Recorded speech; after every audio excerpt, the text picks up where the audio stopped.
In today's video, I'm going to teach you how to hide status in Notion. We'll walk through a simple way to control which status values are visible in your database, so your view only shows what you actually care about.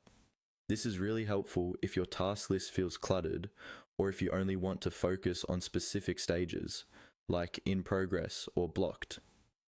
Start by opening the Notion database where you want to hide certain statuses. Make sure your database has a status property already set up. At the top of your database view, look for the toolbar where you usually see options like Sort, Group, or Filter. Go ahead and click on Filter. This opens up the panel where you can control which items appear in your current view. Inside that panel, you may already see some filters applied, or it might be empty if you haven't set anything up yet. To create a more specific filter for your statuses, click on Add Advanced Filter. This gives you more control and lets you build a condition around your status property instead of just using very basic options.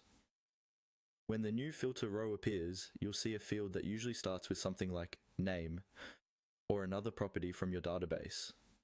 Click on that field. A drop-down will appear with all the properties available in your database, such as name, tags, date, and so on. From that list, select Status. This tells Notion that the filter you're about to create should be based on the status property, not anything else. As soon as you choose Status, Notion will adjust the filter options to match that type of property. Next, you'll see another field that lets you define how the filter behaves. In this case, you're going to focus on specific status values. Click on Select an option. This opens a list of all the status labels you've defined for that property in this database. Now simply check the boxes next to the status values you want to show. For example, you might check only In Progress and Review, and leave Completed or Archived unchecked.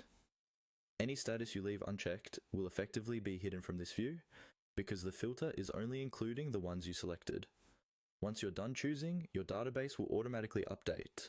You'll now see only the items with the statuses you checked, and everything else will be hidden from this particular view while staying safe in the database.